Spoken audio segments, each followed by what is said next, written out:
Hello everybody, welcome back to the YouTube channel. As I, Fonz the Falcon, thank you so much for checking out another video on this channel. If you're new here, well, welcome aboard. If you've been here for a long time, well, welcome back. I missed you very much. I know I usually have like the bigger camera here with the extra mic coming out here, but my camera's running low on battery. Something was off a little bit with the camera otherwise, so I figured use my little mini camera right here.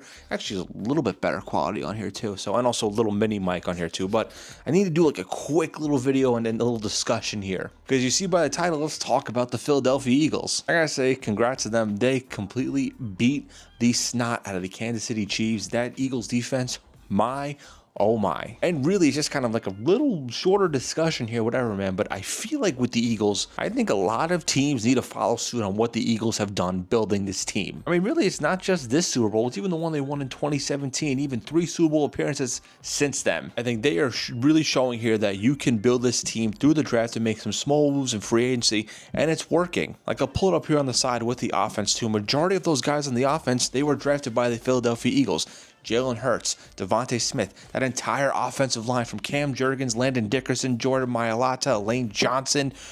It's just incredible. Dallas Goedert too. And on the defense, look at that entire defensive line. Brandon Graham, Jalen Carter, Jordan Davis, Josh Sweat, Nakobe Dean, Cooper DeJean, Kenyon Mitchell. I mean, the list goes on and on with them. And that's just the starters. They really just build through the draft. They've been doing this for a while, and now you're seeing it more and more in the success rate. Majority of the times, they're really just drafting the best available player for them, and it's working. Now, there have been some little misfires here and there. Example, Jalen Reagor, they took over Justin Jefferson. Can you imagine Justin Jefferson on that Eagles offense? But like 90% of the time, the Eagles have nailed all their draft picks. I can't think of another team that really does remotely close to that. I'm not going to be biased here. I will maybe a little bit. The Ravens do a good job with that, but the difference is the Eagles have actually won Super Bowls recently. And they take a gamble on a lot of guys. Example, Nakobe Dean was more looked as an undersized linebacker. They did a good job with him.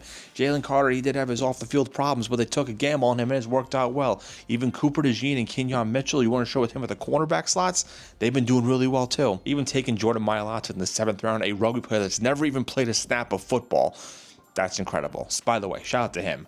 As a rugby guy myself, always have to root for him. And even going to Jalen Hurts, getting him in the 2nd round when you had Carson Wentz, you took a risk on him when he was benched at one point at the national championship with Alabama, going to Oklahoma, proving himself. It's just really impressive what they've been doing. And on top of that, they're making some free agent choices here and there, but they're not going out and going for these crazy signings. Yes, pretty much outside of Saquon Barkley. Look at Zach Bond, for example, was a 3rd rounder to kind of back up special team with the New Orleans Saints, signed to a 1-year deal, and his 1 season in Philadelphia, All-Pro, Pro Bowl honors finals for Defensive Player of the Year, and had a pick in the Super Bowl. And Saquon Barkley, that was really kind of like their only needed running back. They were kind of tossing around Miles Sanders and DeAndre Swift. They went after the running back, where in the league where you don't go after the running back for the high dollars, and it really worked out nicely for them. Offensive Player of the Year, nearly broke the regular season rushing record, actually broke the all-time rushing record in a single season, including the playoffs. And even on that too, they go after trades and they go after guys that are disgruntled in other teams to prove themselves. Look at AJ Brown. He was really well in the Titans and then was kind of struggling, kind of get some consistency in that management.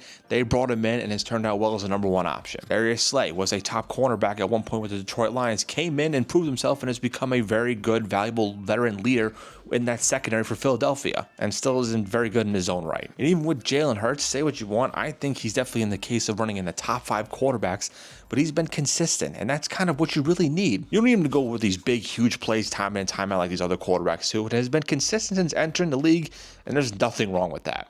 Sounds like I'm a little bit jealous of the Eagles with the way they're drafting going on too, because you have to be a little bit, because they're drafting and it's very successful. And yes, we can talk about the Chiefs because they are successful in their own right too, even their own little dynasty here and there.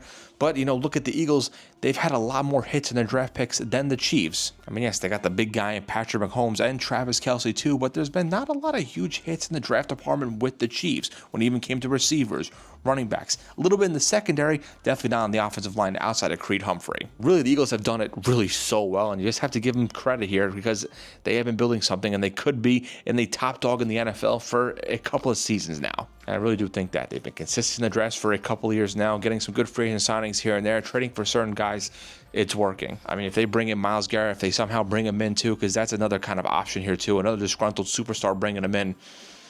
it could get dangerous. Yeah, credit to the Philadelphia Eagles. They're building something. I think a lot of teams should follow kind of that blueprint style. Nail 90% of your draft picks. Go after the low-level free agents once in a while to kind of prove their worth. But really the main thing is just hit your drafts, and it shows here that the draft is very, very important. Not just the first round, but the third, fourth, fifth, and even the seventh round. That's my little thing with the Philadelphia Eagles do. Give them credit where credit's due. It's weird because I never honestly hated Philadelphia Eagles. I always liked them. They had a lot of guys that are really likable on that team, dating back to Brian Dawkins, Donovan McNabb. I know I'm a New York guy, but for some reason I just never had that hatred for the Philadelphia Eagles. I mean, that's because I am a Ravens fan. I'm not a Giants fan, but still, I give them credit because there's a lot of guys I root for. I was always a fan of Jalen Hurts back in college. I like Devonta Smith. I like Saquon Barkley. I like that entire offensive line. A lot of guys in the defense I like too. Again, for me, I guess a lot of guys that I just was fans of even before they were Eagles. Credit for them. Shout out to the Philadelphia Eagles. They did really well. Ravens, man, you got to follow suit at some point. Another episode for this very little short, quick little video here. I did, again, a little bit of a shorter setup here with not these crazy mics and whatever too. Smaller camera like this. Maybe I'll do this up in the near future. But in the near future, you might get a brand new setup here too. I've been doing this in my room for the past couple of years now, from TikToks to Fonz Talks jerseys and this YouTube channel. I think it's time to get a change. I'm not going to spoil and get ahead of myself. You guys will know about that very soon. Again, thank you guys for checking out this page. Again, like it and subscribe. Tell a friend, tell a couple of friends. Follow my jersey page at Fonz Talks Jerseys.